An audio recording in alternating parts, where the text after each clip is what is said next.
Some sad news in the sport of boxing, as another fighter who has fought on a premium sports network has passed away due to his injuries caused in the fight. This is such a sad look and bad look for boxing right now. DiBella Entertainment released a statement on the passing of Patrick Day. Patrick Day passed away today, October 16, 2019, succumbing to the traumatic brain injury he suffered in his fight this past Saturday, October 12th at the Wintrust Arena in Chicago, Illinois.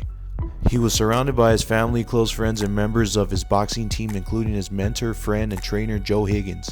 On behalf of Patrick's family, team, and those closest to him, we are grateful for the prayers, expressions of support, and outpouring love for Patrick that has been so obvious since his injury.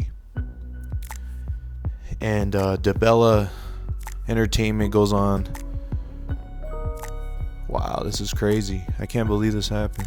So, in conclusion, they basically talk about Patrick Day's life and everything he did in his career to get to this stage.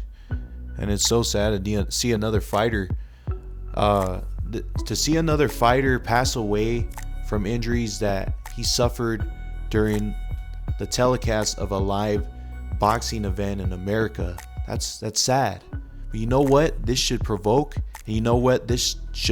change in PEDs in boxing. Okay, this is furthermore reason why performance enhancing drugs in boxing should be banned and outlawed.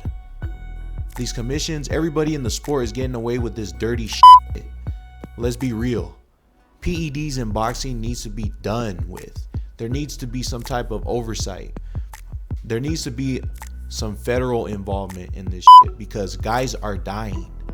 It is basically congruent with what happened with the Maxim Dadashev situation and how he passed away. He was a co-feature of the Teofimo Lopez card, and we seen this guy fight 10 rounds, getting his head bashed in. ESPN broadcast him throwing up and basically falling to his deathbed. This is sad, man. People are dying out here. And it's crazy because Lou DiBella, I spoke to him at a fight, and I guess what? Lou DiBella, I told him, hey Lou, I want to talk to you about PEDs. He says, give me a call. This is more complicated than it sounds and than one would think. So these people who are in the sport who are getting away with this bullshit, this Dillian White case, this little, all these little situations where they're just sweeping it under the rug, they need to stop. They need to hold these people accountable because people are dying out here. This is one of those situations where you really got to throw in the whole morality and ethics of what's right in sports.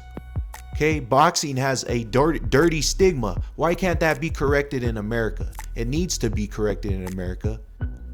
I hate to say it, but it takes cases like this for people to start making change. People are going to see this and they're going to hear this and they're going to be like, oh, that's so sad and this and that. But nobody's going to do anything about it. What needs to be done about it is there needs to be more proctoring and stricter officiating in performance enhancing drugs. And if that means that the US government needs to get involved in that, I say they should. Because people are dying out here. These fighters are dying. They're putting on their life on the line and they're dying. So that's why PEDs absolutely need to be banned in the sport. And fighters that take them should not be given passes. They need to be suspended for 2 to 5 years. F it. No more of this bullshit, dude.